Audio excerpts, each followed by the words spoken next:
All of the branches are budding new leaves. My neighbor's grandchild is begging him, please come outside. This is what I call a productive end of day in the middle of the week. It is not extremely extra. I'm not doing so many extra steps, but I am doing just a little bit more for self care.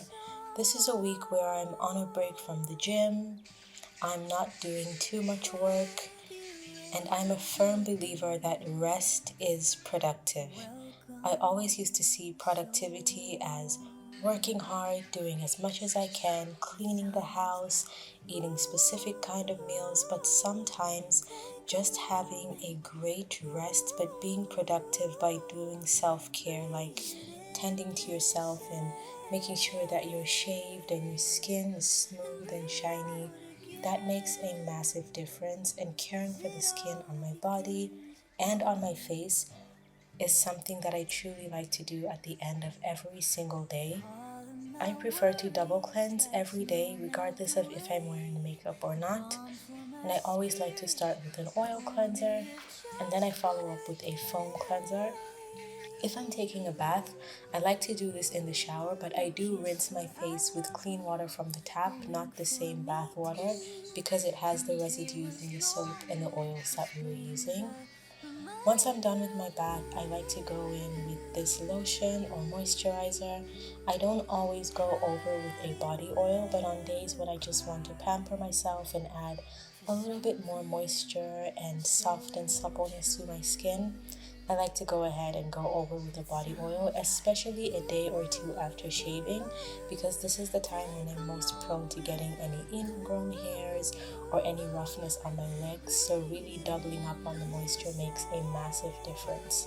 Something that has also truly changed my skin over the last couple years is using tretinoin. This is something I would recommend for anyone that is 25 years old or above.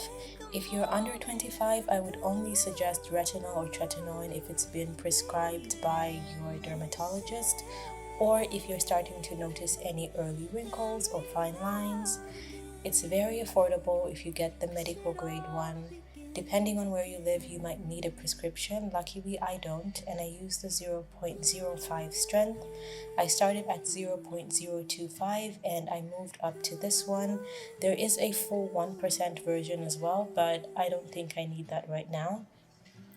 I use just slightly over a pea sized amount, and I make sure that even though I'm making sure it's fully rubbed in and absorbed into my skin, I always avoid the eye area very close to my eyes, only because that area is very light, it is very soft and delicate, and it is very important to avoid using strong ingredients there. And if you want to use the same ingredient, I would suggest that you find a version that is made for the eyes.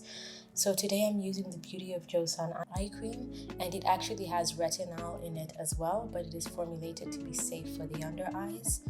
Today I used a lot of Korean and Japanese skincare with a mixture of some Western brands, and ever since I started using Korean or just Asian skincare in general, I've noticed that it has made a massive difference to my skincare.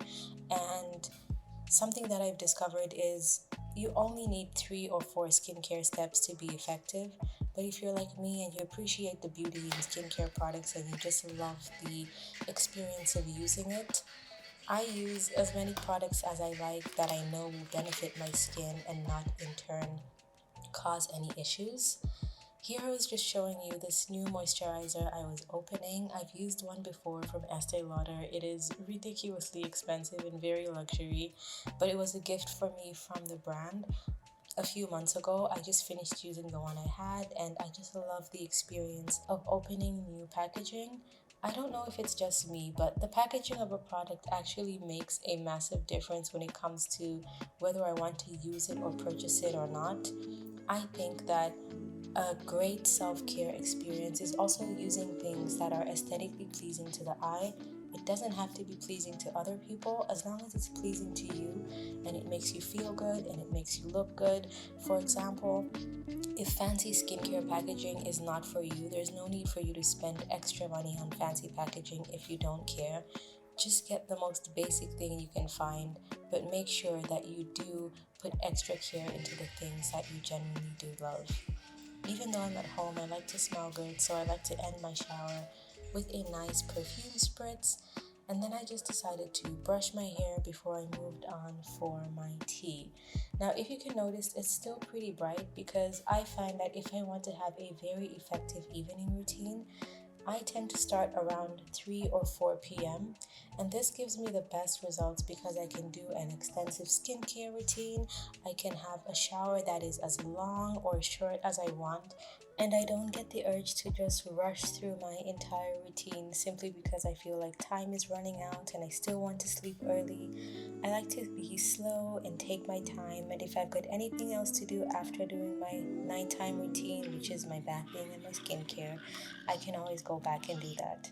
Now, just to show you that every day is not perfect, I actually ended up skipping dinner on this day because I was so busy filming this content and doing other stuff during the day that by the time I realized that I was ready for my tea and I was starving, I figured it was too late. It was after 5 p.m. I usually eat my dinner just around 6 p.m. I decided to just make this oat cake, which is super filling and it's actually very healthy. I use oat flour, I use coconut flakes, I use moringa, and the only unhealthy thing is the Nutella, which is healthy for my soul. I love chocolate and I like to end my day with some form of chocolate in one little way. So this whole thing is actually under 400 calories, but I decided to have it for my tea time slash dinner, and I paired it with my favorite mint green tea. Sometimes I have spare mint tea, but it's always some kind of form of mint tea or black coffee in the morning. I actually usually eat this oat cake for breakfast, but sometimes I have it for tea as well. And to end my night, I wanted to watch my favorite comfort movie. I think this version of Cinderella is one of the best live action Disney movies ever, and definitely the best Cinderella adaptation. They have never been able to recreate how magical this movie was. Let me know what your favorite Disney adaptation is in the comments below. I like to watch really nice, happy, like calm, exciting movies at the end of a nice, calm day instead of something that's like really sad or scary because it can be a little bit disruptive. And to end my night, I do some form of low level laser therapy or LED therapy every single night. And this is just amazing for my hair growth and it helps my skin too.